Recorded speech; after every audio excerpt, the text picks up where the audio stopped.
all. Welcome to the Monday, March 29th meeting of the Town of Easton Planning and Zoning Board, where the citizens have a voice. Or at least we'd like to think we do. I don't know if we do sometimes. But in keeping with the ongoing emergency order from Governor Charlie Baker to limit gatherings and maximize social distancing, and under legislation passed to address remote board meetings during this emergency declaration, this meeting will be conducted remotely over Zoom. Attendance by board members will be remote, and remote attendance shall count towards a quorum. This meeting, as always, will be available on ECAT. To use Zoom, follow the link on the town's website on the agenda on the front page under the calendar. During the public testimony portion of the meeting, members of the public can be recognized by using the raised hand function on Zoom, or can use the Q&A function. If you are joining only by phone, you can press *9 to raise your hand. Let's see, business will be handled at times indicated on the agenda. We don't specify. And board members are asked to announce themselves when making a motion and second, so that it'll be clear to the audience and minute takers who made the motions. All votes will be by roll call. So to ensure we have a quorum, we will start with the roll call. Greg Strange here. Peter Duchesne here. Anderson here. Hudson here. Check one last time if Deb's in the attendees. Yeah, Deb's under attendees if you want to let her in. Yeah, she just. Please and thank you. There we go. Deb, you there? Deborah? She's still. No, All right, well, we have an agenda, so we can start. She disappeared. Okay. So, let me just go back to the agenda. Sorry, guys. Belle Sarek here. There you go, Deb. Well, welcome aboard. Thanks. I'm running late from a meeting, so if you guys can bear with me on day, I will do my best. No problem. We thank you for joining us. Thanks. All right, first up, we got a request to continue Owl Ridge Estates. Suzanne, I know you sent an email on this. I forget the date. Is it April 26th? April 26th. If someone would like to make that motion, please. Motion to continue public hearing on 58 Mill Street and 5 Owl Ridge Road to April 26th. Second. I think I heard a second. It's broken up. I think, Chris, you make one? Yeah, second. All right. Any further discussion? Hearing and seeing none. All those in favor, Strange aye. Duchesne aye. Anderson aye. Belle Sarek, aye. Great. That's 5-0. Next, we're going to have the same thing, but we're going to continue to April 12th for Sawmill Village, 560 Foundry Street.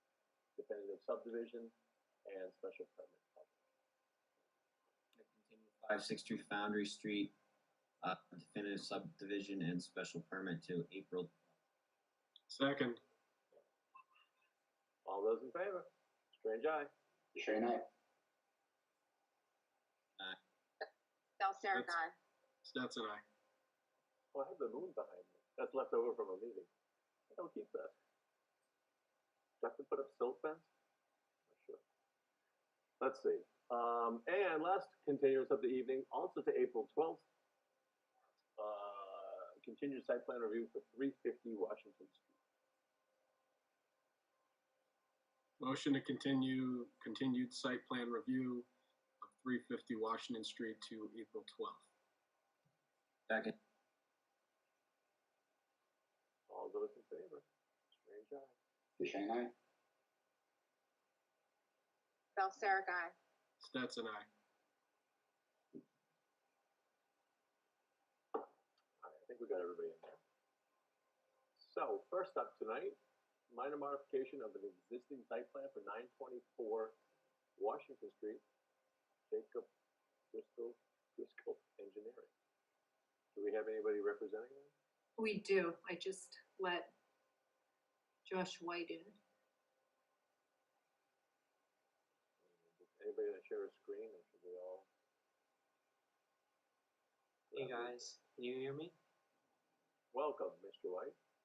Thank you. Are you gonna be sharing a screen? with us? Yes, I can share my screen with the plans up. All right, so why don't you do that and walk us through, please, and thank you. Alright, can everybody see the plans now? I've got it. Alright. So we're here for, again, Josh White from Jacobs Driscoll Engineering. And we're here for a site plan modification for 924 Washington Street. The new owner is Bill Benoit of Winston Partnership, LLC, and he purchased the property from he purchased the property and he wants to do some modifications to the previously approved site plan. The existing conditions of the site, existing building up front, parking lot out back.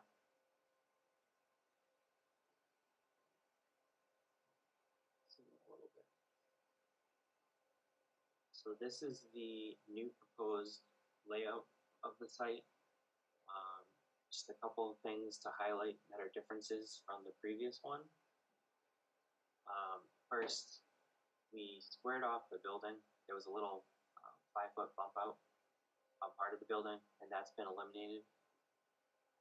So the building's 200 by 55. Another addition that was made is they changed the slab elevation and the top of foundation, so it only steps 3 times for the 10 units opposed to previous 5 times. It reduces the amount of retaining walls that are needed. Also, we shifted the building with the reduction of the bump out. We shifted it to 26 feet off the southern property line. So that meets the side setback, 25 feet. Additionally, the whole purpose was for this site modification was to get a little bit more parking on the site. The applicant claims that it would be a little bit more appealing to potential buyers and suitors for this building if there was more parking spaces.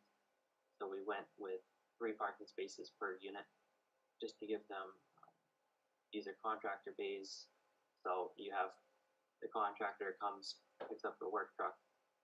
You might have 1 or 2 helpers with him. So getting those 10 extra spaces on the site for a total of 30 would be a little bit more appealing to potential clients and suitors for this building. So there are 10 parallel spaces right here. With that modification, we shifted a drainage swale, grass swale, along the property line, shifted to the north. And there's also a proposed retaining wall on the north property line. This also helps with getting this drainage swale to work, eliminating a berm, which I will show in the grading plan. So all the site grading is basically the same as before. We've got the swale down to proposed rain garden, landscaped area out front, sheet flow across the parking lot into this grass swale with a Easton diaphragm before for treatment. And again, we've got the retaining wall on the north property line. A couple other things that we had to change. When we shifted the building to the south, approximately 5 feet or so,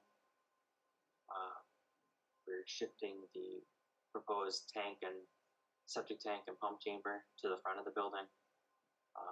So once we submit revised plans to the Board of Health, those tanks will be located out front. I'm sorry, you lost me on that one. So the tanks are not gonna be where they're shown on this plan? No, they will be. On the previous one, they were shown in the back of the building, right? And now they're going to be out front in the parking lot. Oh, on the side, okay. I think of the front as Washington Street. Okay, yep, I gotcha. So it's going to be on the side under the parking lot. Also, I forgot to mention on the layout, there was on the old layout, there was a sidewalk on the front of the building and the entire right side of the building. As you look at it from Washington Street, that's been eliminated as well to decrease the amount of impervious area because there's no doors on the back of this building. They're all out on the front. So that wasn't necessary. And that also allowed us to shift it to the 26-foot setback.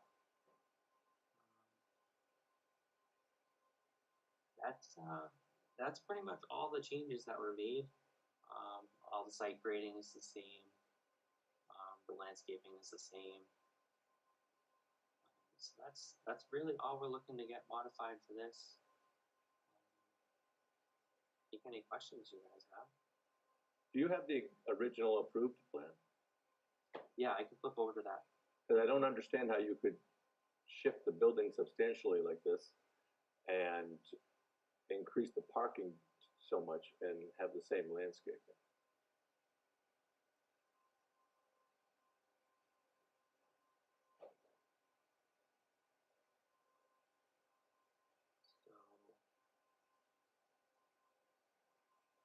So how many parking spaces were there in the original approved plan? Original one.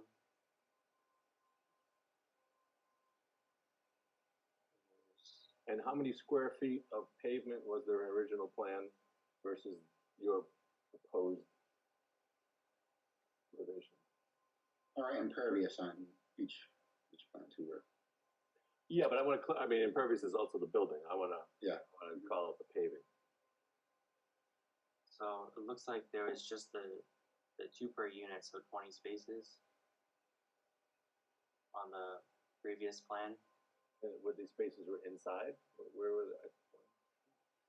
I see 10 spaces outside. Oh, And Greg, they're counting the loading areas as parking spaces. I believe, because I would count 10 parking spaces, but those wider areas, which you don't see here. I Yeah, see they're more not- spaces there, but I don't see them lined, so. They're not hatched on Under the this space, plan. it could be one space. They weren't hatched on this plan, but so this 10-foot space would be the parking space, and then the loading space would be right next to it. So that would be Right, so I'm just, again, my question is, so where are you getting 20 spaces in this plan? I see 10. The parallel along the, No, I'm talking the original approved plan.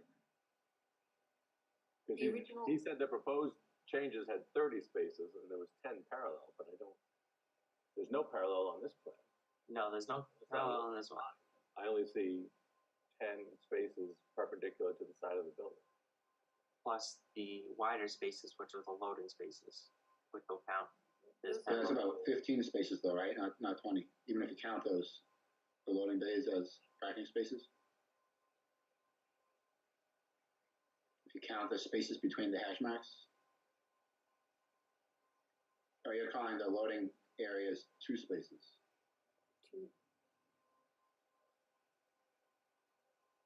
So there's I think, Greg, because I went through that same exercise, I think they're counting the loading area as 2 parking spaces. And they're not striped for 2, they're striped, on the Right. which they're not shown that way. they were shown as.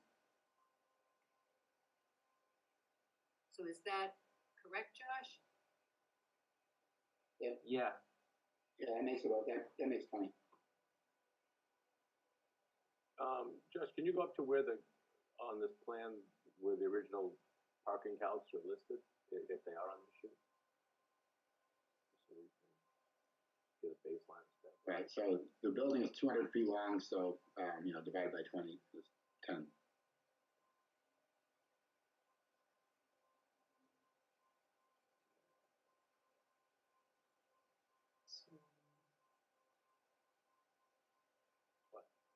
You're making me go blurry.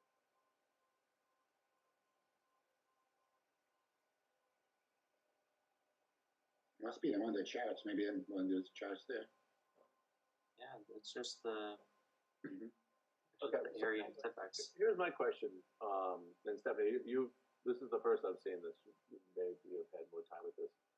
I remember when we had this project originally, we spent quite a bit of time on it. I remember there were revisions to, this is under a previous version of this board, but there were a lot of revisions to the rain gardens and the landscaping and all. And then if I'm not mistaken, there was some type of somewhat minor modification, I thought maybe subsequent to the approval. But now I'm hearing about retaining walls being added and additional so I'm assuming there's additional pavement, buildings being moved. So I'm just wondering, when this first came through, I mean, this would out for, have we seen drainage counts, or where are we? So that was one of my comments. What they're saying is that there's no increase in impervious surface because of the fact that they eliminated the bump out on the back of the building. They reduced the size of the building, but they've also decreased the width of the swale. And so one of my comments was that they have not provided a calculation of what the approved impervious area was, or paved area, and then the building area versus what they're proposing. And without knowing that, it's difficult to determine whether their stormwater plan would still be consistent. Like, what level of treatment are you still getting from the swale and volume? This looks like the edge of the pavement on the north side of the building is 45 feet off of the building. So could we go back to your proposed revised plan? Yeah, let's do it. Let's see what that is. Yeah, and do you have it, and that has all the grading and contours and the, Yes, this one it would be, does. 44. yeah, I think that's more helpful to see that.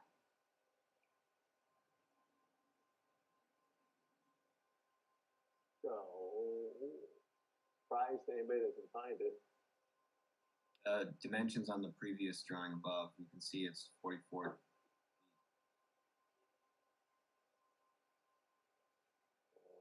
24, 30, no, it's gotta be Designated more. parking.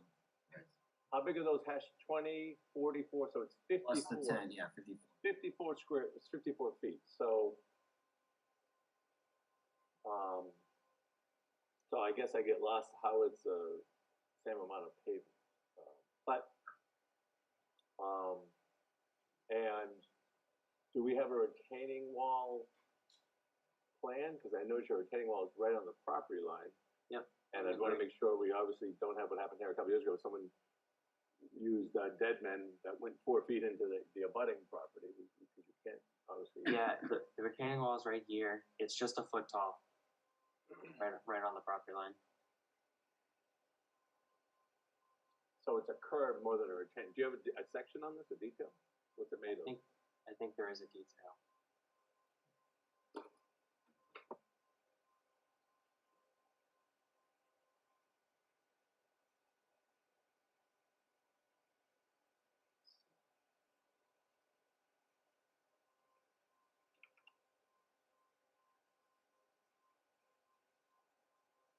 Like the detail is not put on the plan, but it's a concrete retaining wall. All right, well, we're gonna need a detail, obviously, on the retaining wall. So Stephanie, does this need to go to peer review, or do they need to send you They calcs need to show to it's the send same? some or- additional, they need to send the comparison, they need to, the previously approved impervious surface versus the proposed changed surface. So I can look at that and then make a determination whether it needs to go to peer review or not. It might be a minor enough change, but without knowing the difference, I can't tell that. And just, some of the board members that weren't on the board at the time, I mean, I guess if this was in an industrial, I mean, look, the stormwater management, but that would have to be checked or compared, but, this is a majority residential neighborhood, so there was a lot of care taken in the, in the original application and approval, subsequent approval to minimize pavement, and this was all really at the direction of the applicant at the time, to, not just create a giant industrial building with paving the entire lot in the middle of a neighborhood. They're trying to take some of the curse off, so I just, And it just as kind of you concerns pointed- me. I know it changes hands, but so do we just throw our hands up and allow anything to happen? I guess I would have been happier to see maybe a side-by-side comparison of what we had approved and what was being proposed. That's pretty normal for a situation like this, as opposed to just hearing, oh, it's the same thing, when clearly it's not. So, yeah, and I still don't see how a parking space, is the game plan now? See, originally there was not going to be overnight parking outdoors. If that's going to be the case now, do we really want to have 30 trucks parked outside in a residential neighborhood? Maybe we do. Maybe that's fine. Maybe the board doesn't matter. But these are just potential, issues or thoughts I think we should at least consider. I think the applicant is available on a phone if he wants to speak to the need for the parking and whether it's going to be overnight parking or not. He can unmute himself. Is, okay. Talk.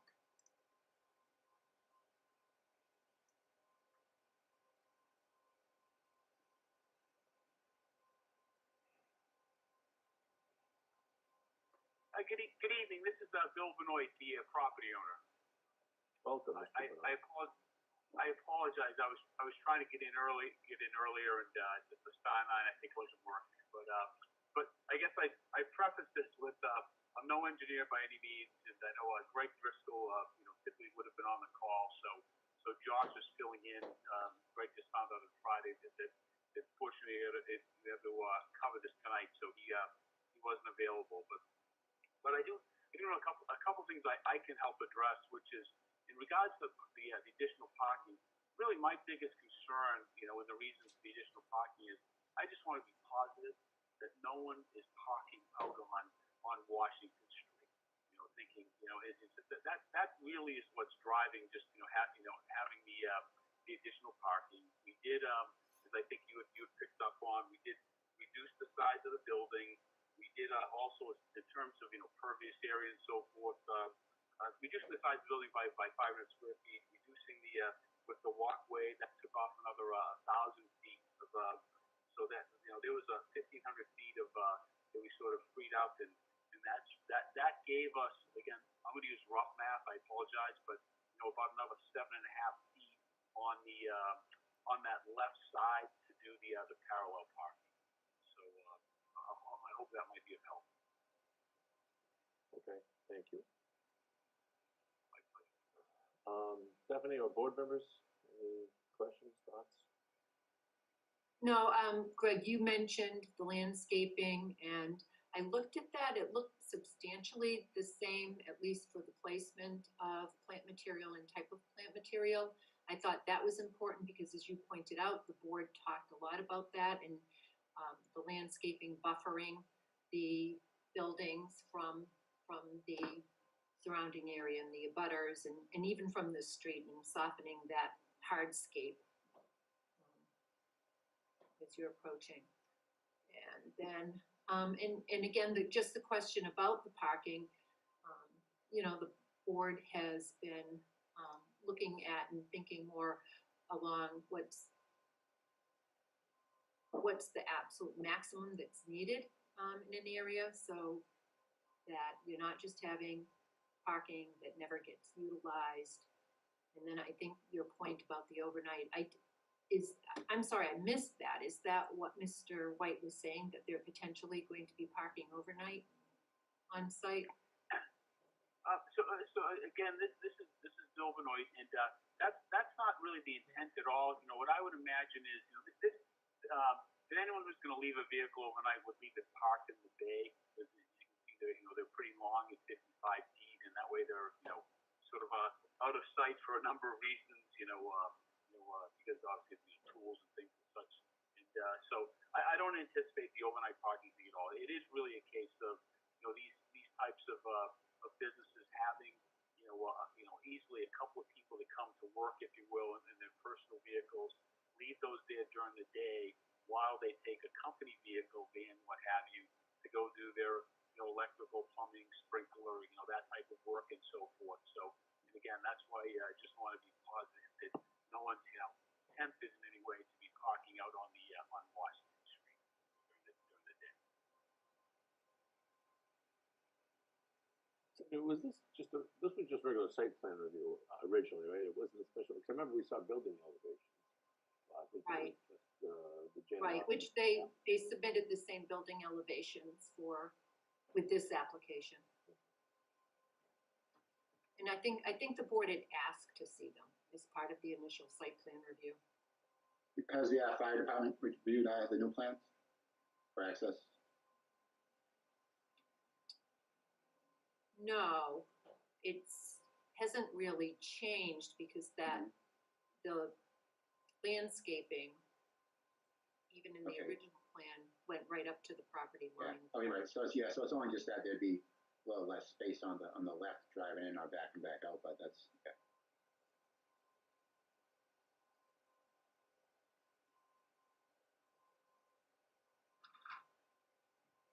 Oh, well, there actually was on the decision, there was a fire truck access plan. Something that we review or maybe approve. Oh, there's discussion about the abutting property. Remember, wasn't there some sort of an agreement with the abutting property Yeah, to the south?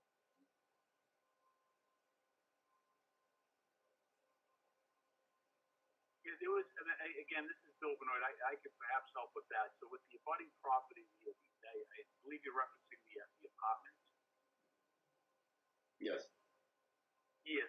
So what's happening there is there's right now there's sort of like a shared entrance, if you will, between the two lots, and so that entrance is going to be abandoned, and there'll be a brand new entrance that was previously approved, which will sort of go directly, if you will, into the parking area of the building. Okay, thank you. And I think earlier you had mentioned like something that was still sort of an open item field, and there was an issue where the septic plan there was a change with the septic plan. I want to say it was with the diffuser or something. I apologize, I can't recall exactly what it was, and that it had been approved, but the plan hadn't gone to the Board of Health, and I know Greg took care of that last time. It was just I think just sort of an oversight, probably because there was originally an engineering firm, PMP, that was involved before Jacob Driscoll acquired them. That's probably that thing that was kind of gnawing at you, something that was hanging out there at one point.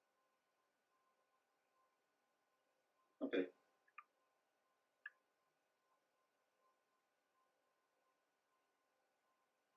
So what say you, Gordon? No, I think we need more information about the change in impervious. And you had a question about you want to see the plans for the retaining wall. Right. I just didn't know if everybody else had any more questions. So Stephanie, does this have to go, in your opinion, before? And I think we need to look at the original, jumping around a little bit, about the original decision, because I look at this original plan, there's 10 parking spaces. There's, it doesn't say, we don't have anything in our bylaw that says, and loading bay is 2 parking spaces. And so when I hear there's 30 parking spaces, and again, just sensitivity that this is in a heavily residential neighborhood. And, I don't know if it was ever, I thought there'd be 31-ton delivery trucks parked overnight here. So I just want some clarity on our original decision and. So Greg, I did look at that and I went back to the reports and the narrative for the original, and they described those as loading. They described the loading areas, and they're the hashed areas that Josh is showing right now. The division doesn't have anything specifically saying that. Just refers to the plan. Right. Right. Right. So but I look you at know, that by plan as referring to parking the for plan, 10 cars originally, on the Correct. outside. Right. correct. So if we're to approve this change, it would be for 20 exterior spaces, not 30. Right, with the loading, so I think the plan should, and you're showing it here, Josh, is that correct? Yeah, I The hashed misspoke. areas of the- I So maybe misspoke when I that did should it earlier. actually be called out and labeled on the plan that those are loading areas. Yeah. So, that's right. So don't change your screen. No, stay. So right there in the middle, proposed Yep. space 10, 9 by 22. First of all, our spaces are 10 by 20. And then proposed space is 10 by 20, and then garage space is 10 by 20. So is that interior, that last? The last garage spaces, yes. Okay. So let's be a little clearer on that. Let's put interior, just so we Yep. know on our plan. And then, the other items that Peter and Stephanie mentioned. And Stephanie, whether this has to go back to Woodard and Curran, that'll be your call. Right, so the sooner they provide that information, the sooner we can make that decision and they can start a review. Yeah, and I mean, if it turns out there is a larger increase in the impervious area, we could consider, maybe 4 or 5 additional spots rather than, it's not all or nothing. We can, maybe think about, a different number of additional spots.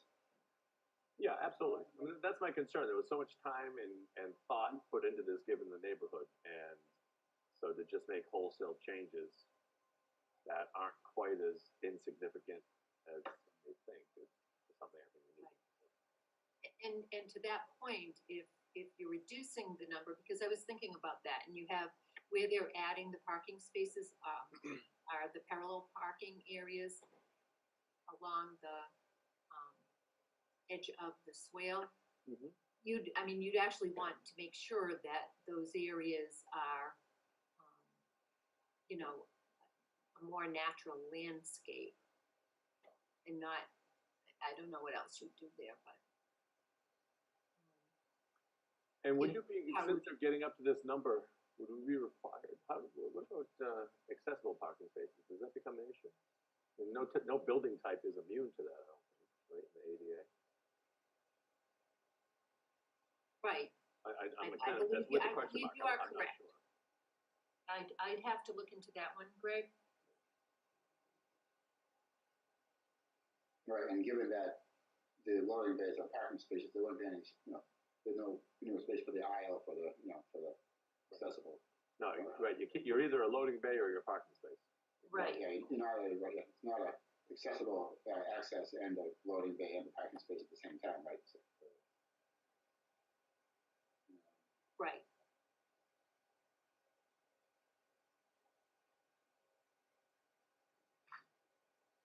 And I noticed one question, maybe I missed it, but so I noticed on the front of the plan, it shows on the building, it says 4 by 12 utility closet. Was that on the original plan? What is that? That doesn't sound aesthetically pleasing to me. It's the front of the building.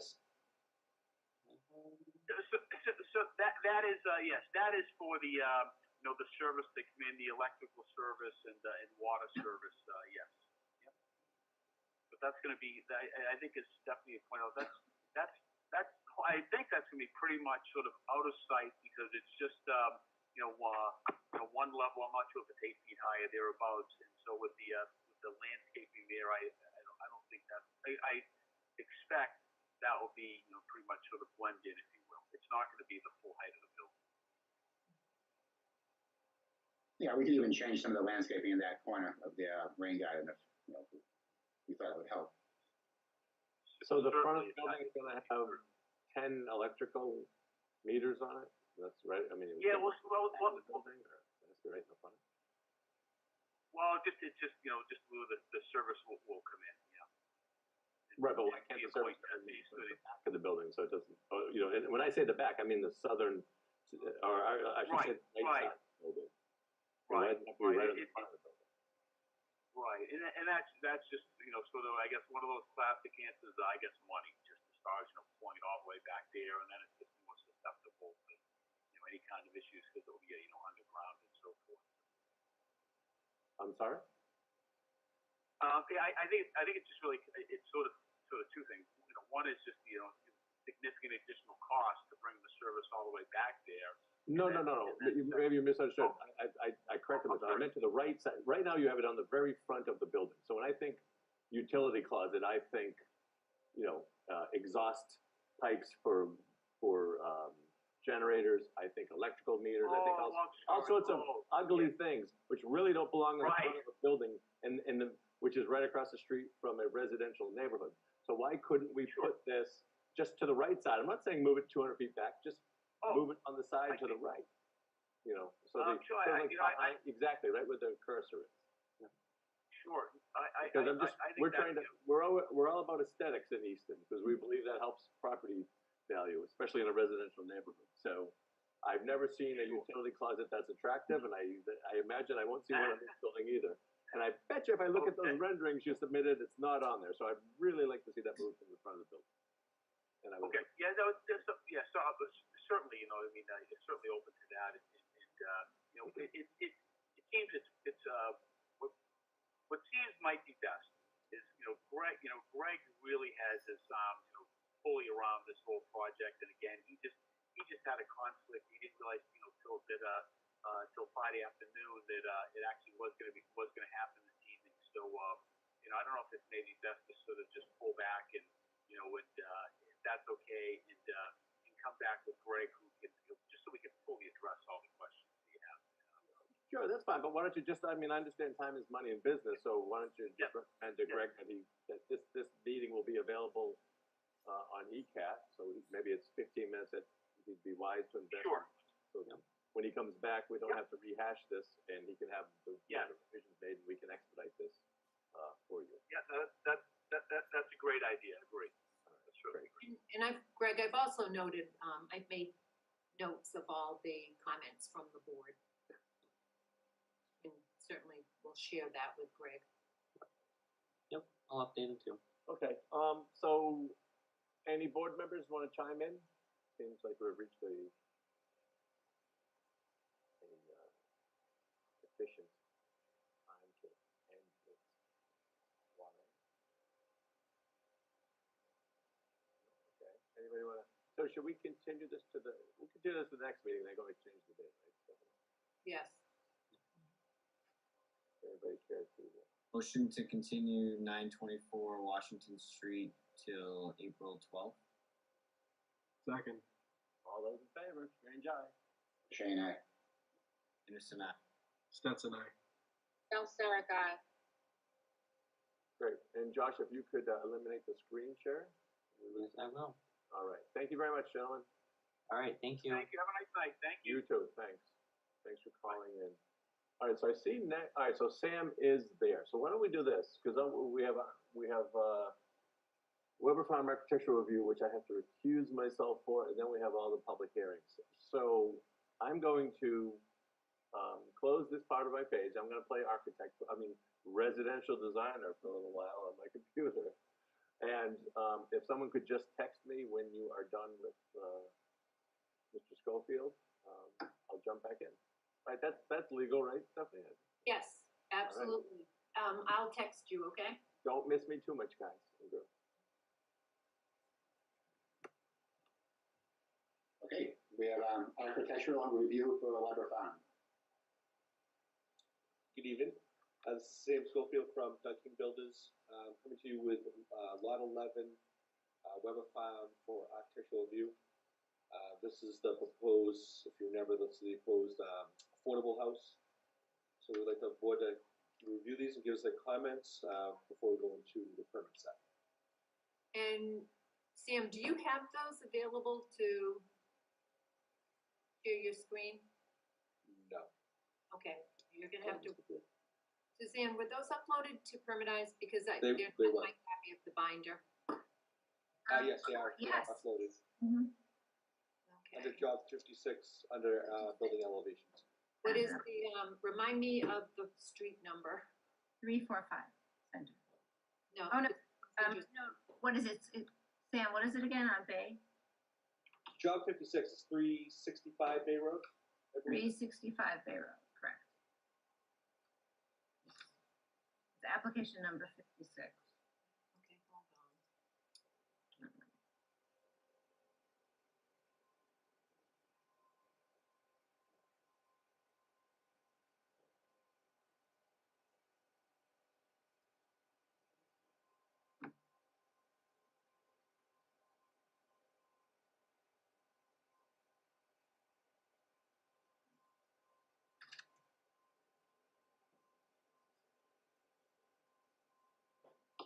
Sounds like they're the ocean.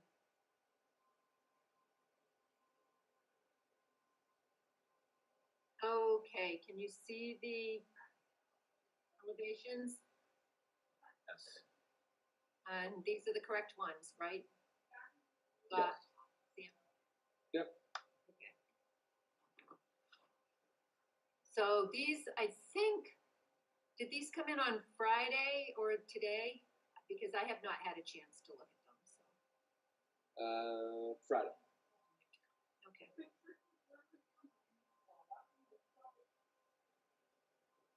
We will see the, designer has indicated how the, structures comply with the height bylaw. And just let me know if you want me to scroll, Peter. Yeah, thanks. I just, if any board members would like her to scroll, you can please ask her to. I brought the plans up on my own. But no, I mean, we've looked at a lot of these already, so I don't have any questions about the design. The board members, do you have any comments or questions? Sam, is this one of your a smaller house than the others? It is a. This one was running. It's, It is running a little small. It's not the smallest house we have out there. 11.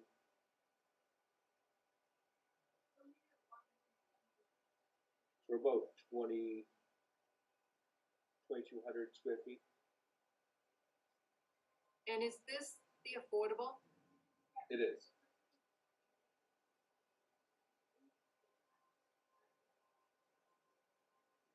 The only thing that's really noticeably different with this one too is the garage is under. The lot topography led to it. So this is a side entrance. Yeah, so we don't have to be too concerned that it might be one of the smaller homes, in the development. That makes it a little more affordable. But we want to make sure that the materials and the architecture are similar. It doesn't stand out as a different looking house.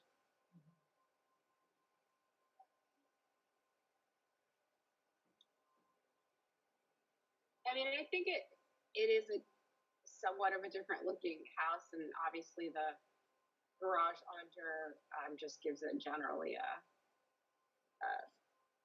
the appearance isn't as large because the garage is below. But I think that it's still in a similar style and flavor as the other one, so I don't really have an objection to that. And I think, Deb, you brought up previously when there was a question as to whether there was a design. One of the lots had the same or similar design. This adds even more variety to the look of the development. I would agree, and perhaps there might be interest in having more of this type or this. It's not, like you said, it's not necessarily more compact, but probably just because. Well, are any of the other sites a situation where you might have the garage below? Yeah, we're actually looking at it right now on lot 6. Or something similar, a little different styles, but something similar with a garage under. We tried on another one, but it was just too tight. Yeah, so then that might, work out to have some similarities in terms of like just that aspect of the garage below. But yeah, I don't have anything further. Yeah. The plan again real quick? I'm sorry, Chris, Are you able to show the plan again real quick? the floor plan or the site plan, hold on. The plan's good. I just wanted to look at something. You want me to zoom in a little bit there?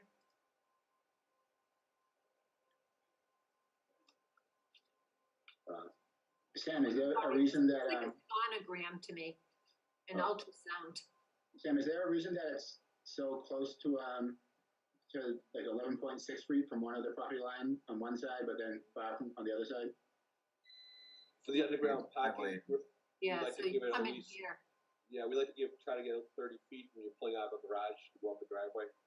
Oh, okay. All right. I see that. I'm looking at. That driveway's right on the property line. Yeah, Yeah, it's I'm right gonna on jump top. in between plants. And the retaining wall, is that what will that be built from? Of? The height. No, I know what you're saying. It was made out of. I was looking at the height of it. Or hopefully it would be a precast concrete Okay. or cast in place concrete, I should say.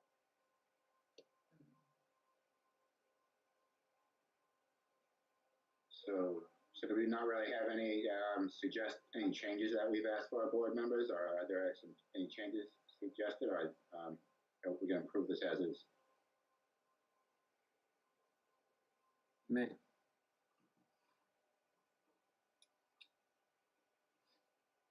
So if we want to approve it, it would require a motion and a second, and then we vote. Mm-hmm.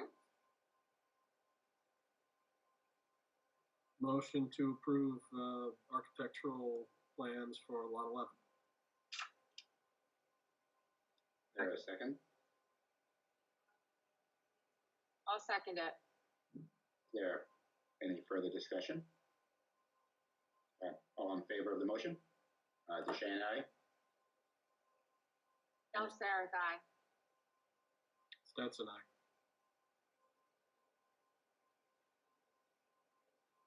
And Anderson, aye.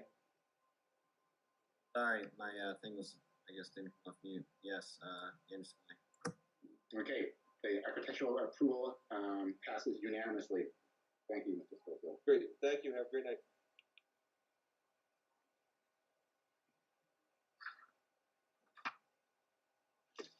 All right, let's text Greg back and move on. Well, it's getting dark in here.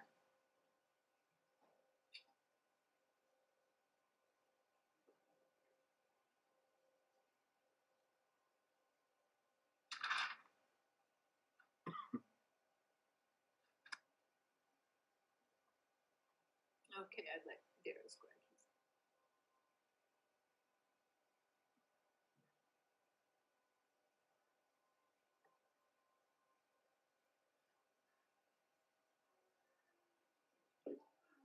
People are disappearing from our meeting quickly. Okay, Can you guys hear me? Yep. All right. Well, that was just a warm-up so far. Now we're going to get into the really exciting part of the meeting. Nothing better than start our week off with a Monday night public hearing for proposed zoning amendments. So Peter, something tells me you have something you can read for the public. Yes, are you ready? Ready. Okay, Town of Easton notice of public hearing. In accordance with the provisions of Chapter 48, Section 5 MGL, the Easton Planning and Zoning Board will hold a public hearing on Monday, March 29th, 2021 at 6:30 p.m. This hearing will be held virtually via Zoom. for the purpose of receiving public comments concerning the following amendments to the Easton zoning bylaw. Chapter 235 of the Easton Town Code, Section 235-18, accessory dwellings, and Section 235-60, definitions, Section 235-48, Precinct Commercial District, QCD, Appendix A-2, Special Zoning Districts, Table of Use Regulations, Appendix B, Dimensional and Density Regulations, Section 51.1, Compact Neighborhood Overlay Districts Zoning Map. Copies of the proposed zoning bylaw amendments are available for review at the Planning and Economic Development Office at 136 Elm Street, Northeastern, Massachusetts, during regular business hours. The draft zoning bylaw amendments are also available on the Planning Department website, www.eastonmat.us. This notice is also available at masspublicnotices.org. Any person interested or wishing to be heard should appear at the time and place designated for the public hearing. Gregory Strange, Chair. Thank you, Peter. And, okay, Stephen, I was just gonna say you had a question on that, but you grabbed it. Yep. So, all right, so we have accessory dwellings, section 235-60, Queequeg Commercial District, and then special zoning district table of use, dimensional and density regulations, and compact neighborhood overlay district. So I guess that will be scrapping. So we're down to 4. So accessory dwellings. So Peter, I know Stephanie had included what she had done originally in her package, and you had worked on some stuff.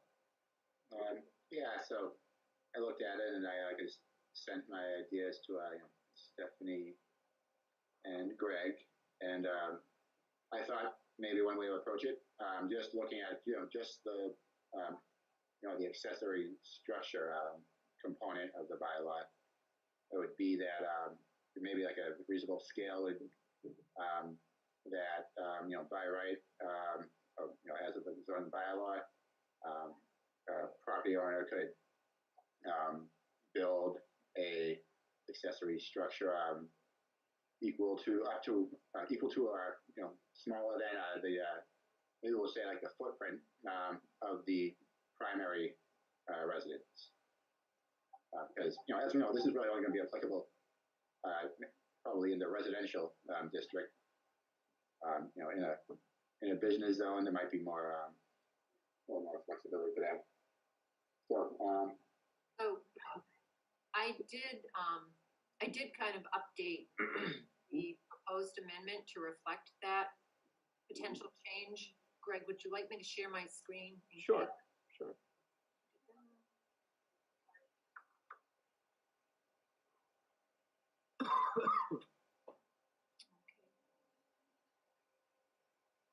So, and then I had added from the previous meeting, the accessory structures under B, the definition of a storage structure.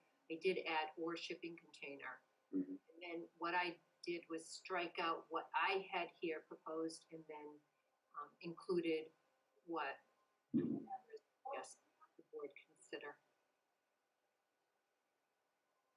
Yeah, I mean, really, when you think about it, we're talking about a structure. A change. We already have uses defined and they've been working. So uses are separate. We don't have to dig into uses necessarily and and structures at the same time. If that makes sense to people as they think about it. And I guess the second component would be that a larger structure could be allowed, with a special permit by the planning board or the board of appeals, whatever we might think is a better path. So, I did think that the proposed language did seem like it was an improvement. However, I did the test on my property to just see what that works out to be. And if you add up the perimeter of my house, and I just have a 50-year-old standard colonial house with a 2-car attached garage, I can still build a 40 by 50 accessory structure without any special permission according to this. So it really is, in my opinion, still very large, unless your intent was when you, so my feeling is an accessory structure is accessory to the main structure. So for instance, even an attached garage is accessory to the main house. So the point is that, you know, typically it's you know, smaller or not equal or larger to the main use. So I was thinking that if the language clarified that the primary structure was just defined as the habitable space of the perimeter, then that would keep the size more proportional to what I think is probably your intent, but Yeah. Maybe you can clarify, Peter. No, that's about my intent on. So, I mean, I think maybe I was trying to avoid having a prolonged discussion about what the habitable area is. You know, maybe with a so you know, maybe a smaller ratio, if that's what board members think would be a way to go. So rather not than equal to, you could say, you know, equal to you know, whatever percent, or I mean, how much do the board members think we should allow? Yeah. So another question I just thought of is if we're limiting an accessory structure to a certain footprint, is there anything that's limiting the amount of accessory structures you can have? For instance, in my, Lot coverage, okay, it's already handled by the code. By the bylaw. But you could still have, You you still could have more still have than one. two, yes, Yep. exactly. You could still have two Right. or three as long as the lot coverage was maintained, which Yeah. I think the question is, yeah, is it okay to have two or three accessory structures? Right, well, that was where I was going to go next. I mean, like you think that, like you say, you know, this is the total amount of accessory structures you can have, perimeter or whatever measurement you want to have, that you can have on a residential lot based on the primary residence size. So here's where I get concerned. Just some random thoughts. I understand what we're trying to do with this bylaw or this amendment. But my concern is we need to be careful that we don't step on landowners' rights. And so if we get back to what was the genesis of this? It was trying to avoid, as I understand it, it's trying to avoid having a large, you know, non-residential looking building, whatever it's doing, you know,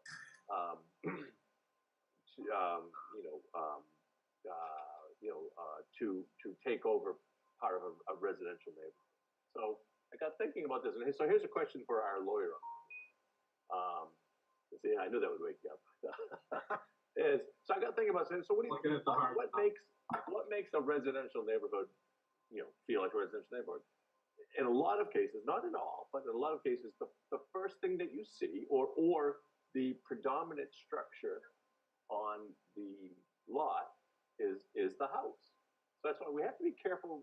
You know, an attached garage to me isn't accessory, because then, you know, it may have living space, so it's part of the structure. So when I looked at this thing Peter sent last week, I was like, okay, well, we're talking about the footprint. All right, so, you know, I think what we have to do is look at this overall square footage, because that's really the only way. Perimeters, you have to look at it from a square footage standpoint, because that's going to, you have some ratio to volume.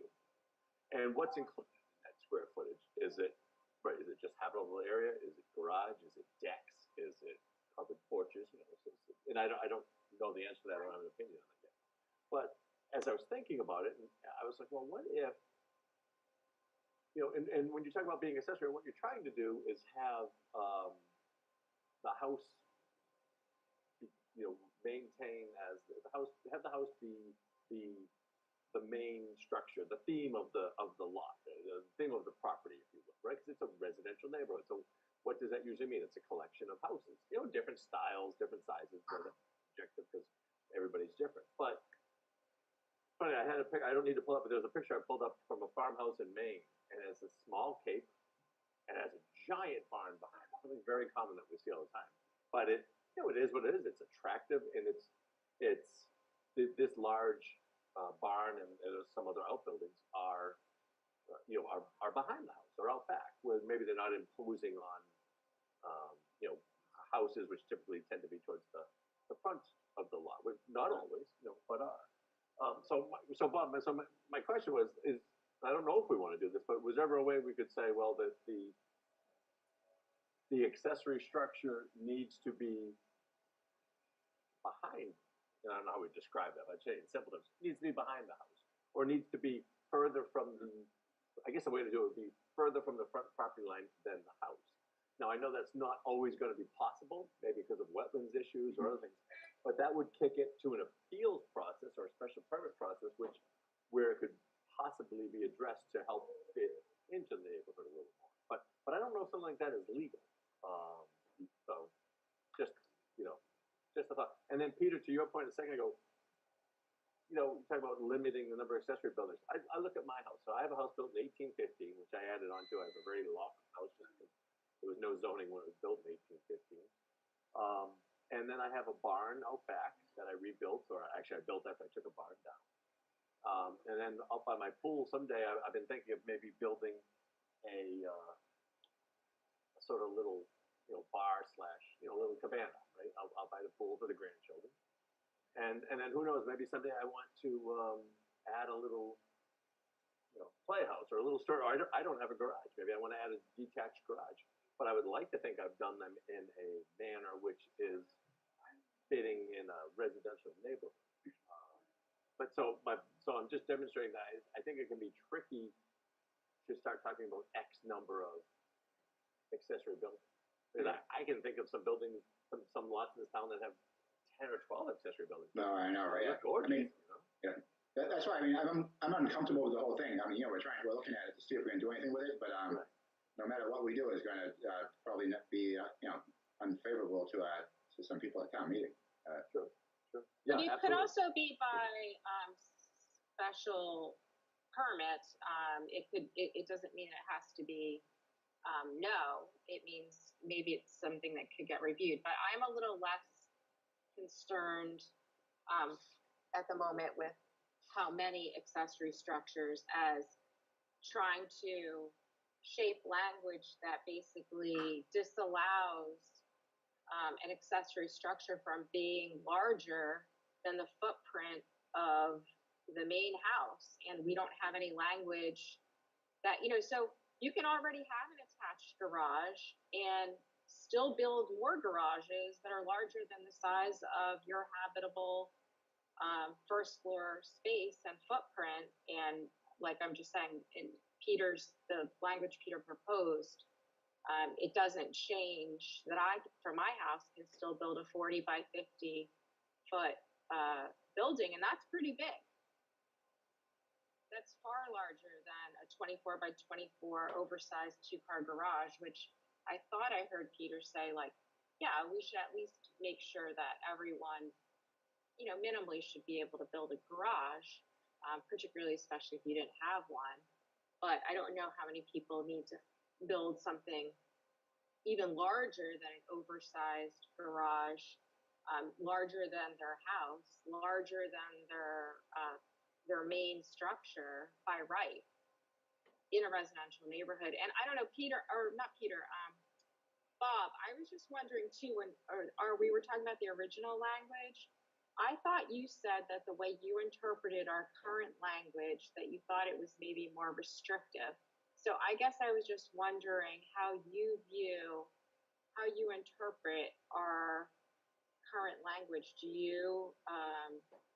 What limitation do you think our current language actually is stating? Because it seems to me that it's unclear, and I guess if it's unclear, then the building inspector by right, I guess just however he interprets it is what is accepted.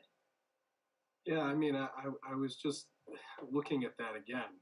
What confuses me is the reference in C, that tool sheds, garages, other like buildings shall be allowed as accessory uses. And then when you look back at the definition of accessory use,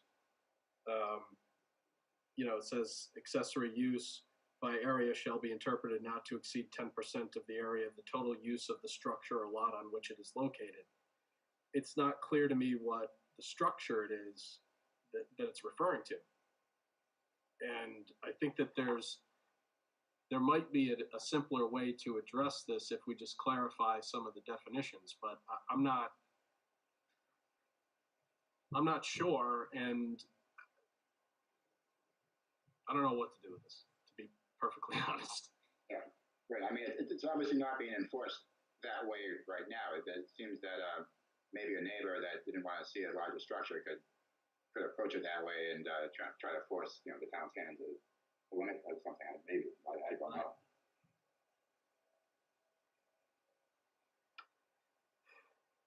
I just think if we're going to approve something, it needs to,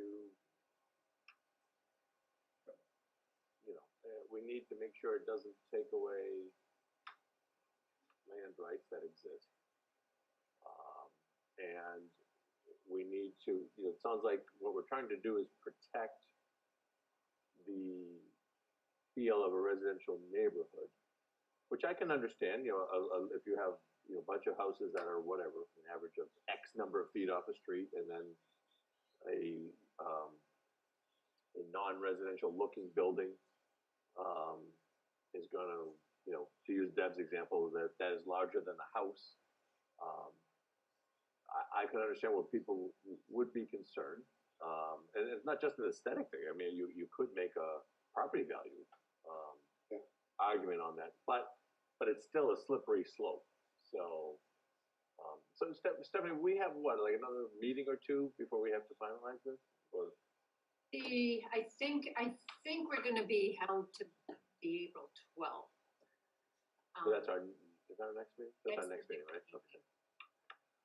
And then, again, sorry, I don't mean to interrupt, but I think you might have suggested, Greg, at a previous meeting, do you want to try to get this done for this town meeting, or do you want to get, if there's still a lot of questions, maybe put it off? Yeah, I mean, I don't want to force anything, but if we don't, I mean, I'm not hearing. I think I'm hearing a few of our members kind of the same place I'm at, open to listening. Immediate need? I haven't seen anything that's nailed it yet. So, is there a pressing issue or issues that kind of that brought this about, or is it just in general that it has happened that that accessory buildings that seem to? Well, there have been two proposed projects. One was a building permit, I believe, for a shipping container as a storage unit. And then there's another proposal before a different board for a large accessory structure on a residential site that raised a lot of questions from abutters. So can we agree? So where did we? Let's go to the easy one for a second. Shipping container. I have no problem saying a shipping container, as permanent structure. Yeah, but I think but then in my opinion, it's way back in the woods with no it's not near anybody. That's someone could have a shipping container there for longer than a short amount of time. So you think it should be permanent? It should be allowed to be permanent. Yeah, and it is right now, right? Yeah. Well, I mean, that's better than saying. To me, that's how you say longer than a shorter period of time. So let's just perfect. Right. Because I don't want to put expiration dates on things. Huh? No, I know, right now. I mean, either it's temporary or it isn't. I don't know. This came up. The building inspector sent me a note along with Stephanie back a few months ago. I hadn't thought about it, and I know he said that he's inclined, or he was. I'm paraphrasing here. You can help me, Stephanie, but I think he said he's inclined to allow it per the existing bylaw. My question is, do we, do we Yes, want but to also, allow yeah, and he was inclined based on the the current bylaw, right? right on the bylaw to allow it. However, his past experience was in other communities that would not have been allowed. There would have been, Yeah, I mean, I found it surprising, because I don't think that's, yeah, I mean, that's, if I would rather not, it's, it's one thing, every so often it's fun, you go online on Pinterest and you see someone's made an apartment out of it in California, 28 of them, and they're painted bright, but that's a different thing, that's great, I'm all for art, I'm all for creativity. Yeah. Just taking a storage container, plunking it in your lot, 15 feet off the property line, looking at my pool or my soccer field where my kids play, or whatever it is that I like in my yard. I could see someone, houses aren't cheap anymore. I could see someone, wanting to protect their investment too. I have no problem with someone creating it's almost storage like on there, but I'd still rather see it look like a residential neighborhood, not a shipping. right. I live in a different community, and our neighbors, very close, I'm sure they weren't even meeting the setback requirement, put one of those in, and we have a fence. It wasn't the most egregious eyesore, but it certainly, every time I'd go out and be like, what? And my husband informed me that, in fact, our ordinances restrict those to temporary placement. It was probably a year or so later that they finally moved it and have replaced it with a storage shed that is much more visually appealing. So how can you see if there was a fence in the way, just from like looking like, Well, oh, because it's that much larger than the fence, and their okay. fence dips down, their driveway is actually elevated and then dips. Yeah. Fences typically are no taller than 6 feet. Right. Yeah. Storage containers, I think, about 8 feet. But I'd say, so on both of these things we're talking about, the accessory building and these came up, it's not like these are everyday occurrences in our community. Right. And I would prefer if we have to kick this out to another, town meeting, I'd rather take time and give this the same, diligence and thought that we do any bylaw change versus a quick reaction. I mean, it's not like we've had a rash of these, and I just think we need to, sometimes this town meeting process is so quick, and we've just got these, a meeting or two ago. So,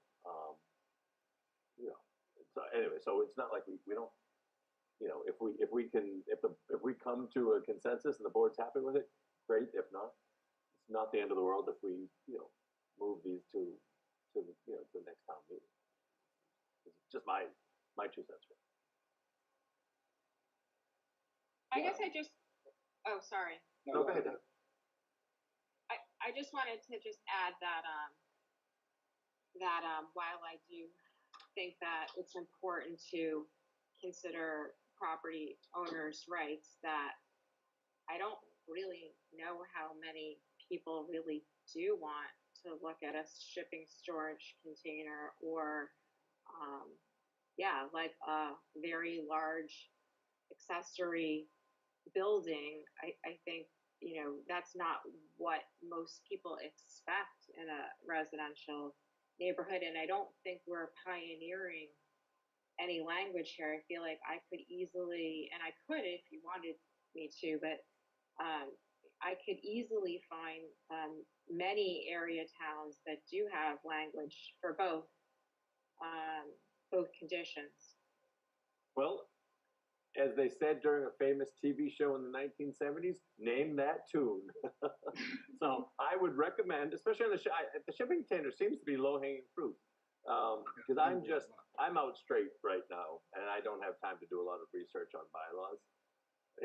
But if anybody here, Deb or anyone else wants to send something to Stephanie that they found, that's great. And I certainly will have time to do more research on it too. I mean, I've looked at a couple of communities, and I'd started to put a spreadsheet together, documenting that. And if we put this off, then that's something I can do over a period of time. And if other folks want to do some research and send it, then we can put that together. The other thing, which Rob pointed out and I kind of knew, but I'd like to go back through our bylaw and find all the places that discuss accessory use and structures and put a matrix together around that, because I think that we need to look at all those different sections that reference it, so we're not at cross purposes with the changes. I think, but this is a pretty simple potential solution that Peter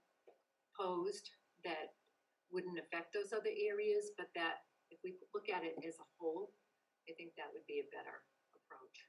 Yeah, right. So if we feel like we need to do something now, we can agree on some sort of size that's acceptable and try to get something done, and then otherwise we can just wait till the next town meeting and address everything at once. Well, and I think it's just important to note that because it has come up on at least a couple that Stephanie's aware of. I don't know how many others may not have come up in the past. That if there's language that's not clear, we're perpetuating a situation where there isn't direction for either the homeowner or the building inspector, or it's like keeping there's room for not understanding what the intent is, and room for disagreement between all of the parties, which I think isn't something I think we want as a board to just at least be as clear as possible on what the intent is. So I don't know how old that whatever our language is currently has been there, but it would be like, I don't know, Stephanie, I don't know how long you've I guess you've been with the town for a long time, but I know you've been in a different capacity. I don't know if that language has existed all along, if it's impossible for us to figure out what the original intent was or not. I think it is. I mean, that's long ago. I think what's important would be, if we're going to change something, it doesn't, I don't say it doesn't matter, but what's the intent that we want now? And I would just say this, if we want to, I mean, I'm personally in favor of not allowing a shipping container to be a permanent structure. I would think we could very easily find language that says that. I think we could nail that this year. I mean, I agree. That can't be that difficult. And if you guys don't that agree one's with easy that's to me fine, too. I agree with that as well. But I'd like to wrap that one up, because I don't think it needs a lot of discussion. Now, maybe the board won't vote for it, but I think that's a one-line sentence, can be done. Both. I think the other, the other accessory structure, I think we're rushing it a bit. I think it needs a little work, just to what you were just talking about, Deb. Language that's been in there. I think we maybe need to take a deeper dive. And what I would suggest is we keep working on it. And hey, if by some, I don't want to say miracle, but if we had it tied up enough by our next meeting, then great, we could vote on it. That's probably not going to happen. But instead of dropping it, let's keep working on it. Let's keep it on the agenda. Let's get it nailed down, and then we can sort of save as and bring it in, fall town meeting, next time we do zoning. Yeah. So since we have spent this much time on it, what do people think about I mean, I guess like Bob and Chris and Greg, I don't know what you think about the size or ratio, or what is a reasonable limitation if there is one. Well, me personally, I would like to. I don't know the exact answer. I got to confess, I've never been busier in my life, and I don't have time. I haven't had time to really dig into this. I would like to come up with language that says that that the building, the accessory structure, would be smaller than the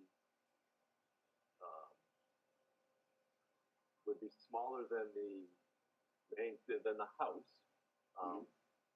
but would allow, but unless it was in back, because again, I think back to a barn. I mean, you could picture structures in this town where the house, is a 2,000 square foot colonial or 2,000 square foot cape, and there's a 6,000 square foot barn. It looks beautiful. It's been there for 200 years. I get that that's not the same as a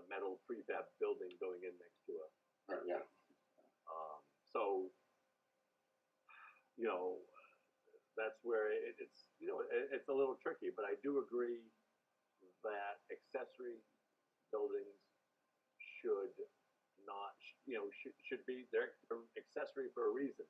In a residential neighborhood, the house should be the main structure.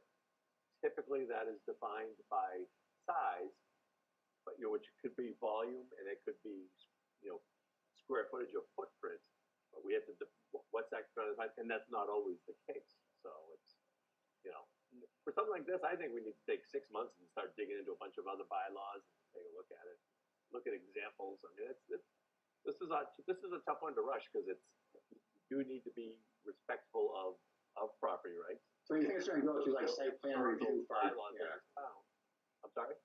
Do you think it's going to go to site plan review for a structure, for any, like structure that's larger than a regular garage, or, I mean, they all going to go to site plan review for?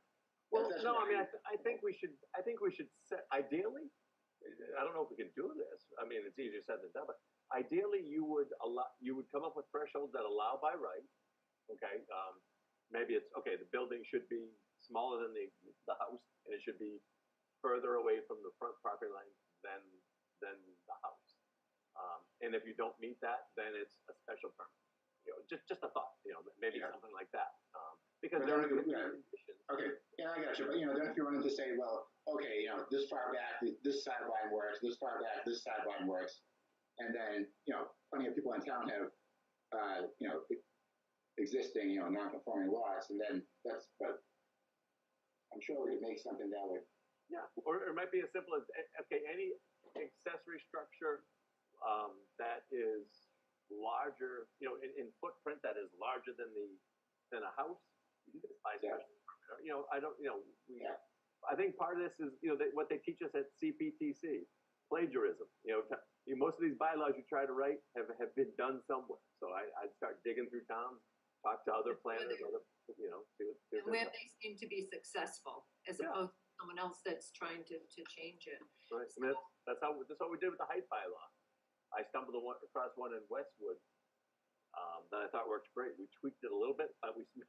Stephanie will remember I was driving the town nuts. I studied it for about a year, and I bored everybody for an hour and a half in a presentation with all sorts of scale drawings up online, but it worked. Yep. But now I know how to measure it too, and I know the information we need to be able to make the determination. So everybody, the shipping container, I do have in B, which Greg pointed out earlier. The language in italics here says, except for temporary storage units that may be allowed for up to 3 months, no storage structure within a residential district will be any type of trailer or shipping container. My thought on that is we probably need to go longer than 3 months, because there are people that use those, for example, when they're rebuilding their house or adding a second. Okay.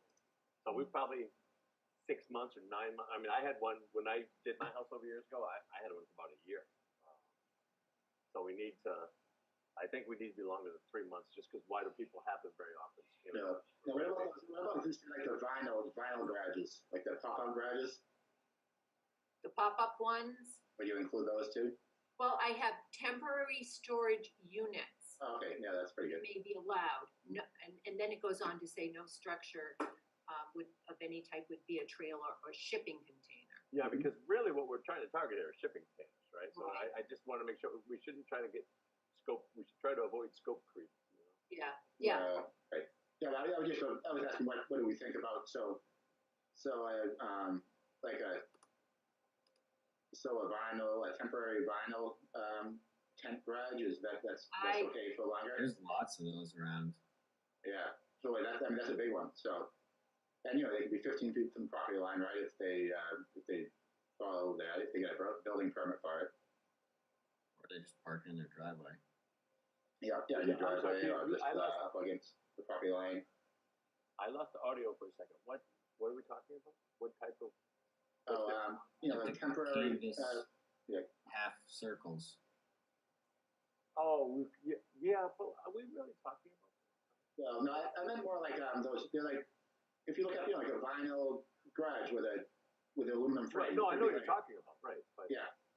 I mean, honestly, I thought we were just talking about shipping containers. No, I was asking, so those are okay, right, as, Yeah, I mean, you semi-permanent. see those all over town, and Yeah. I haven't heard anybody, no one's ever complained to me about it. Good. I don't know, it just occurred to me, so I thought. And I don't think, because do those even require those? Do they, I can't imagine those even, I mean, I don't know. yeah, I have no idea. I mean, we've never had one before, so you know, for like a site plan or something. Yeah, do they even apply to, do sidelines apply? And I've never, not that you know, I'm in the building permit files, but I mean, I don't know, I don't know, I mean, that's a question for the building inspector, I don't think a building permit is required, but I could be wrong, but I've never heard of that, I think people just buy them and put them on. Yeah, that makes sense. I mean, typically they don't have a garage, or they don't have enough of a garage, or they have a little collector car, and, you know, they're sick of shoveling snow off it, or they're just gonna use it in the summer. And it's, So you wanna change this to 12 months? And yeah, I mean, I think so, because otherwise we're just creating a situation that, you know, no one's gonna go out right, and enforce something. Yeah. If And it's then- constantly ticking up, right? Yeah, and then after 12 months, it's just not allowed, and it goes to Board of Appeals if they want to keep it there? Is that what would happen? Well, no, it's not allowed, so after 12 months, you've gotta take it out, and that was, Right. you know, that's like our sound bylaw, if you play music too loud, well, I mean, look at, if someone has a storage unit on town and no one complains about it, then it could stay there forever, because that's just, you know, so often these things are about enforcement, right? So if nobody chimes in on something, you know, we have a lot of miles of roads in this town.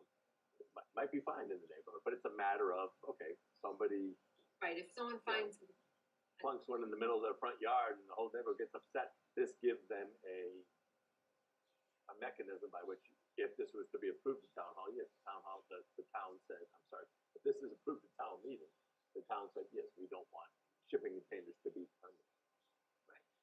Do we have to, I know we were just talking about fabric structures and so forth, and, but does it have to be specifically only a shipping container? Could it be any, hard surface container that has 4 walls that's, you know, parked Well, on? she has trailer, I mean, you could be a construction trailer, I guess would be the same thing. On Xbox. I don't know. I don't know how many other, I'm just saying, like, if it looks just like a shipping container, but it's not technically a shipping container, then is it okay? Well, I was just wondering, yeah, like shipping container, maybe we need, I wrote a note to myself, maybe we need to look up at these companies where you can rent these and see what they're Isn't like the maybe general, there's a like a technical term Connex we could box? use. Which is yeah, and how does a Connex box Right. vary or differ? Connex box or shipping container, what's the difference? They look pretty much the same, and you know, the thing Smaller, about I think. Connex boxes, a lot of fire departments use them for storage, Any construction company uses Well, tell them they gotta get rid of them. including our own. Well, this is only, I mean, are we gonna talk about residential zone or all? This is Right. residential, yeah. Okay, Not This is PV, residential. municipal yeah, open space. Yeah, so they're not in the residential zone. So we could probably say Connex box, shipping container, or, you know, or similar, or something like Yes, that. If there are a Connex box couple, style. I'm not an expert on these, if there are a couple common terms. Yep, uh, yep, and it's Or you in the. said this is common in other towns, so I guess we could just look and see what they said.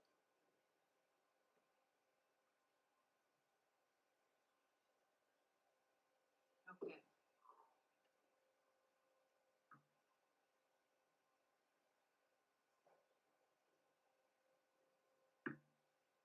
All right, so are we good with these two for now? So I'd like to just, again, so the board can continue to focus, so we can prepare for town meeting. So I'll make the modification that we just talked about for the shipping container. And then we're going to push off any further discussion about limiting the size on accessory structures and work on that going forward, not to try to get it done for this town meeting. I thought. Yeah, I like, mean, what I'd like to do is continue to work on this at every meeting till we have it wrapped up. Okay, Unless we say we need to take it, and if by some miracle we get this wrapped up at the next meeting, fine. I okay, seem like we're gonna get there, but you know, who knows? Maybe someone has an epiphany the next 2 weeks and they Yeah, maybe yeah. spend 40 hours and they find a great solution. But okay, what I don't want to do is take this off, because then we'll just, you know, we get busy, we'll forget about it. It's on our plate. I want to keep it on our plate till it's done, but I'm assuming it's probably not going to be done for town meeting this go. okay. And then, so again, it'll probably be at next week's meeting that the board will need to kind of put up work in it. Okay, All right, so can we move on to Queeset Commercial District? That's everything for accessory dwellings. So Queeset Commercial District, any thoughts, questions, comments by any Stephanie or any of the board members? so I thought, I'm just going to add here, I thought what the board did, all agree on over the last meeting, let's see, was to, there was general agreement about flipping the 2/3 commercial, 1/3 residential to one-third commercial, 2/3 residential. There seemed to be not strong appetite for the special permit for additional units through a special permit. And the only other change, I think, within the body of that, leaving aside the compact neighborhood overlay district, actually, I think it's in the dimensional table. So when we get to that, but was allowing 4 stories within Queeset Commercial District C.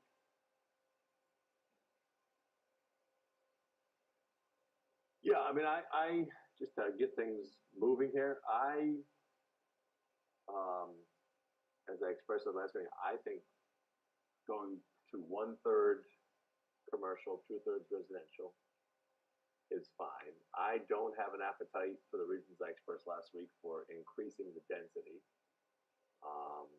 And I forget who it was. I know one of my fellow board members, you know, when we talked about allowing a clause, you know, or more units as allowed by planning board, but we kind of already had that bonus. And this is a little different from how we did Furnace Village. We sort of already have the bonus, if you will, built in by using the affordable.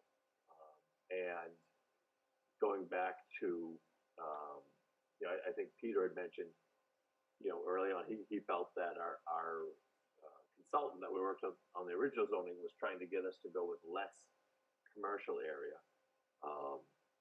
But, so, you know, I'm fine with that, but I don't, but this is still, we don't have a lot of business owned property on this major thoroughfare, and I think it would be,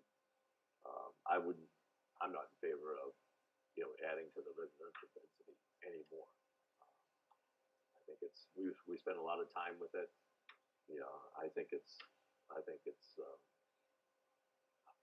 good where it's at. And to the 4-story thing, you know, I guess I thought when we were talking about a specific project last week, I looked at the 4-story element as, okay, well, if we're eliminating a building or two, you know, we could be a little more efficient. But you know, it's hard. We don't have a specific project in front of us, and so I don't know. I tend to kind of refer back to we had 3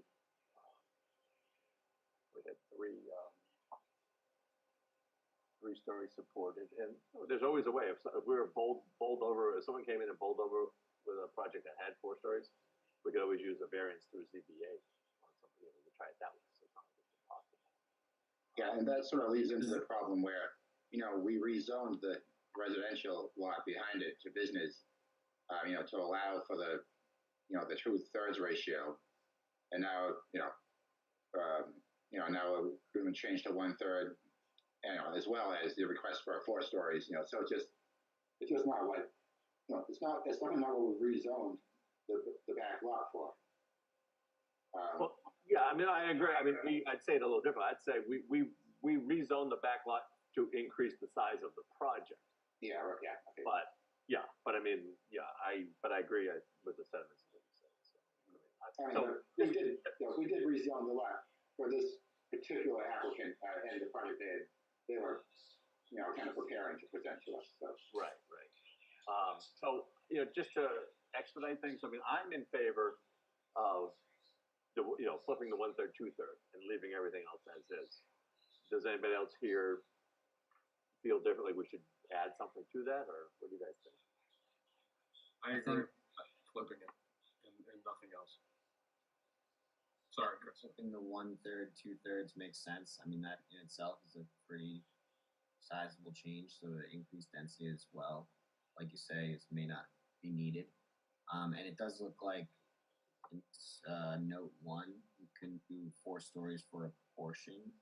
Yeah, I'm noticing that my footnotes aren't consistent, but if depending on, So, I'm gonna say it's not, it may not matter.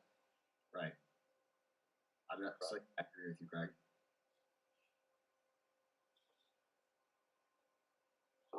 I agree with the flipping the ratio as well. Peter, did you chime in? I'm sorry, I'm getting old. Yes, yeah, 1/3 commercial, 2/3 residential, with the previously passed, you know, density bonuses. That's acceptable.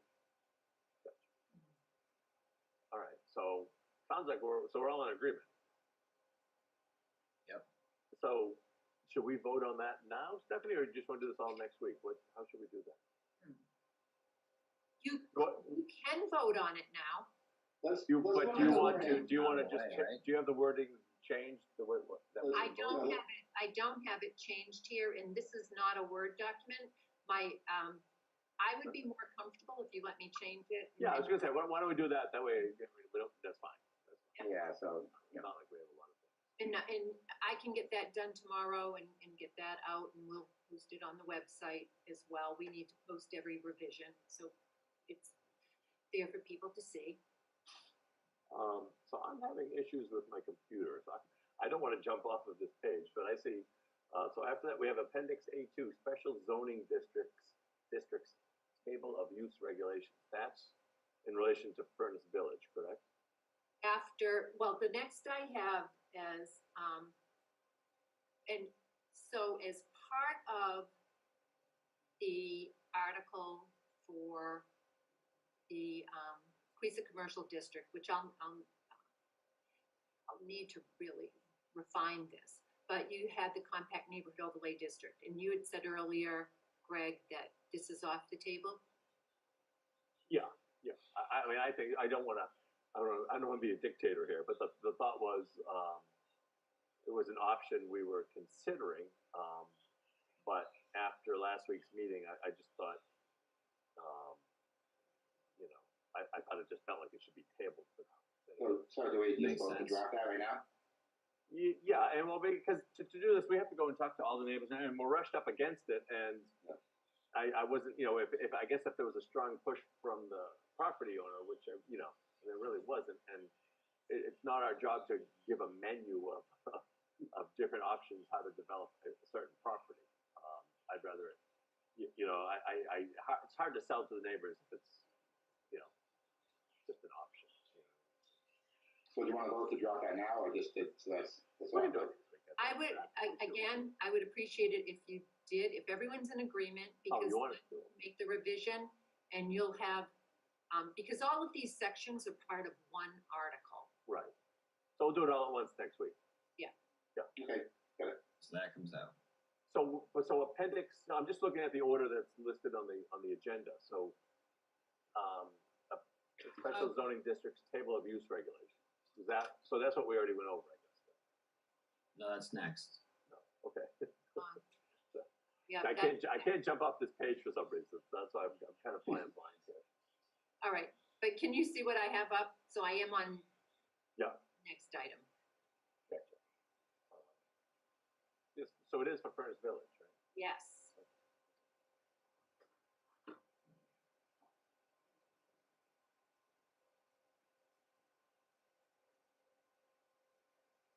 Oh, yeah, so this was just what was, yeah, so this is just what we ran out of time for. Oh, this is the quorum call at town For the meeting. most, right. Right. So Then this, okay. I was going to say, the only, I think the only thing here was the, and I think the board discussed it. Let's see, would there be a density bonus or if there was an affordability component? And that's this section right But I here. thought we said, and I thought Bob maybe led the charge on this. I thought we said that we, given that it's a special permit, it's, forgive me if I'm not the right, imply, you know, whether it's You have that. affordable units or mitigation, we can allow, because we already have that clause in there, right? As the, or more as the planning board allows, and And that can be based on a number of. Right. And that's what I thought, but I didn't strike it out. So I just Okay. wanted to make sure that that's being struck out. So am I right on that one, guys? And are you okay with that? Yeah, That, that was a good that idea. was my That memory. makes sense. Yeah, Bob had a good idea on that one.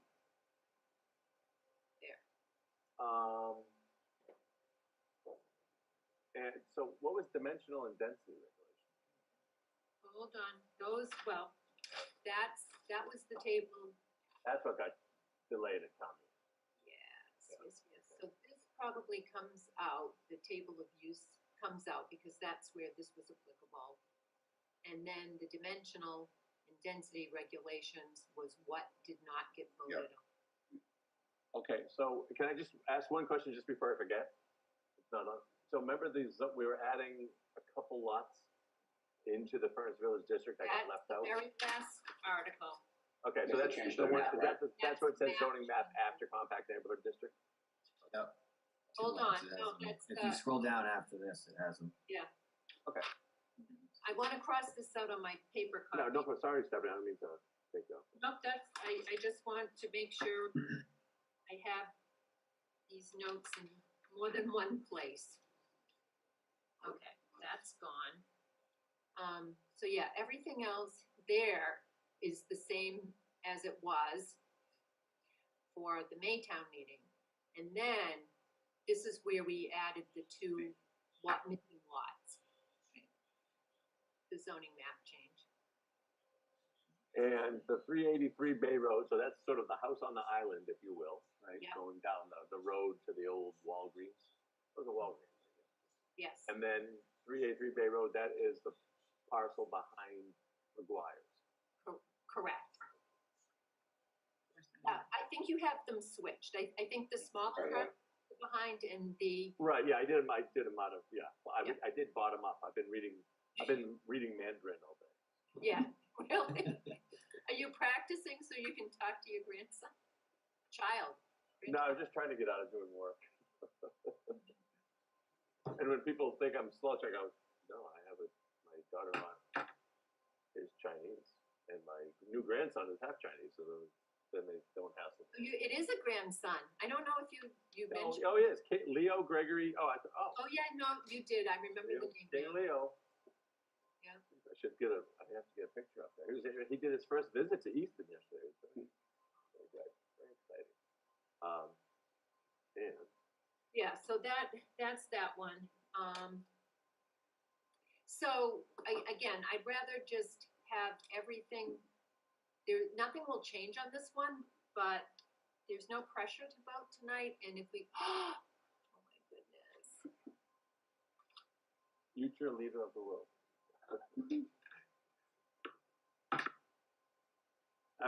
My first thing I've learned to say in Mandarin is make a lot of money, so grandpa can retire. Yeah, congratulations.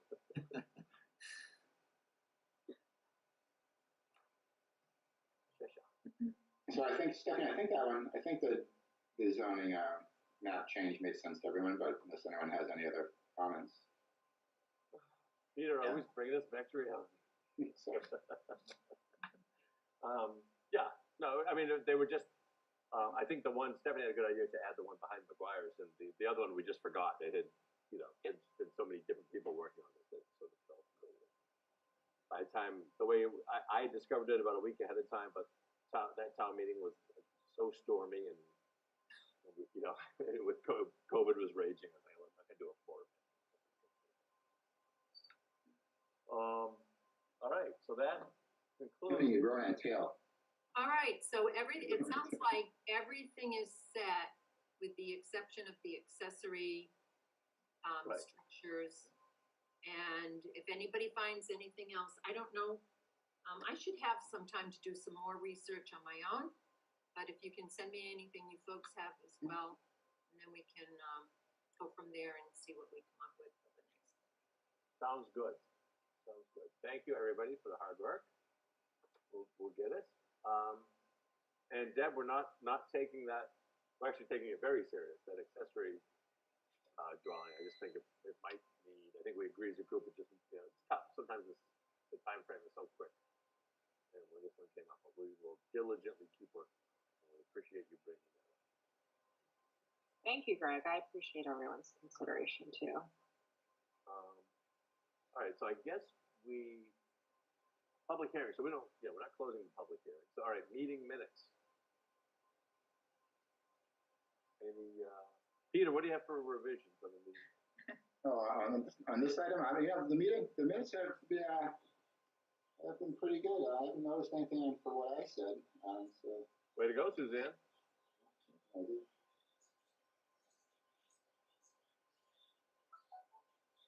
Suzanne, please. Motion to. No. Just kidding. I knew that would get you. Is there a second? Second. Any further discussion? Hearing and seeing none. All those in favor? Strange eye. Anderson, aye. Sarah, aye. That's an aye. Nothing from Peter? Peter, you say anything? I didn't hear you. Sure, aye. All right. Did you say something before? No, I was distracted between a noise. And all right, so that passes 5-0. Chair's report, I have nothing to report at this time. I do have some big ideas on a couple things I want us to start working on, but I'm gonna wait just a little further. Another meeting, which will get us through this, and then we'll have a full agenda, I think, for a special town meeting. So that's some exciting possibilities. Stephanie, do you have anything? I don't. All right. Who wants to take us out of here? Motion to adjourn. Second. All those in favor, strange eye. Shine eye. Anderson, aye. Sarah, aye. All right. Thank you, everybody. Thank you, Stephanie. Thank you, ECAT. Welcome. Good Most night, importantly, everybody. thank you, Easton. Good night. Have a good Thank night. you. We'll be back in a couple weeks.